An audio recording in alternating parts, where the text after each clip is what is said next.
manager is far from happy with the performance on Tuesday night. Do you feel you need to repay him in some way? Well, of course. The gaffer shows a lot of faith in us, every single player in the team, and obviously when we go on the pitch, we need to repay that.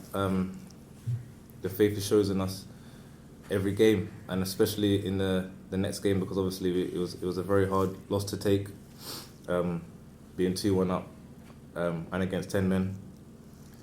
It was obviously a hard loss to take, and we need to obviously put that right in the next game. Has he had words with you all and spoken to you about the Tuesday night performance and perhaps that it wasn't acceptable? Yeah, obviously after the game, he wasn't happy at all. We weren't happy ourselves because we know we let a big opportunity slip away from us. That could have been us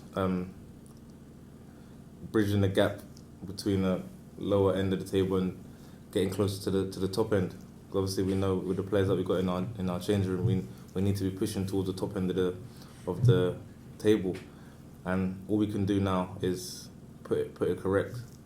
Training was sharp today. Everyone looked on it. Everyone wants to obviously put that game behind us and move forward and look on to Saturday and pick up the 3 points.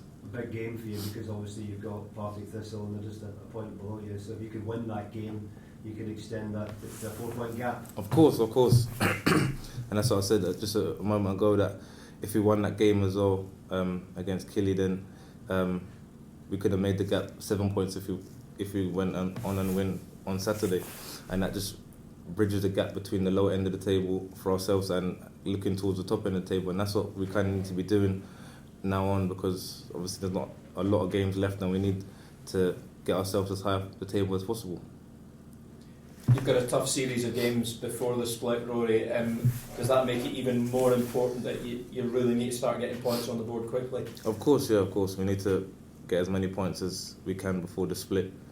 We know that the players that we've got in our dressing, we shouldn't be anywhere near the bottom of the table and looking over our shoulders. We need to be looking forwards, and all we can do now is put the game behind us from Tuesday night and look forward to the rest of the games before the split. I mean, what is the mood in the camp now? What is the confidence like? Is it taking a bit of a knock? I wouldn't say so. I would say we've got very confident boys in the dressing room, very big characters, and we know what it takes to win games, and we know what it takes to bounce back from disappointing results, and of course that's what we're going to do on Saturday. What did you make of the manager's comments following the defeat against Kilmarnock? If I'm honest, I didn't really know what he said after the game. I just knew that he wasn't happy. Obviously, I'm in the change room after the game. Listen to what he says, listen to the criticism he gives us, listen to the positive stuff he gives us, and obviously he wasn't happy after the game on Tuesday, and I'm not too sure what he said to the press afterwards, but I know it wasn't great. So, and we know that we didn't do ourselves any justice allowing that lead, our lead to slip against a team that had 10 men. So whatever he said, obviously it wasn't great, and we just have to bounce back on Saturday. Suggest obviously that what he said was done in a professional manner in trying to manage the game. 2-1 up, man up, and you couldn't manage the situation. Yeah. Does that help you? Maybe make a comment on it then? Well, it's true what he said. We didn't look professional in terms of seeing out the game. It wasn't professional in terms of seeing out the game against a team that had 10 men.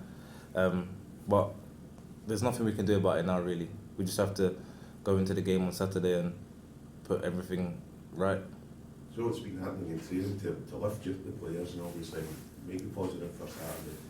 Well, we've just been doing what we normally do, work on the team, work on ourselves individually. We go out every day and try to improve, and that's what we've done, and improve on the team as a whole.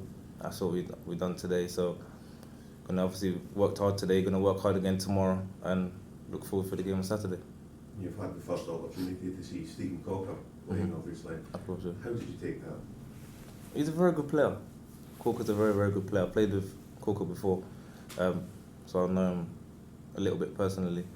Played against him as well while he was at Tottenham and stuff like that. So I've known Corker for a couple of years, to be fair. So I kind of knew what kind of player he is anyway. But obviously playing with him on Tuesday was fantastic. He's a commanding player. He wants to win. He keeps everyone together. You can tell in the game. He talks a lot, keeps everyone kind of on their toes and wanting the ball, and wants to get everyone like riled up and ready for the game. But he's a fantastic player, and we need those kind of players in our dressing room.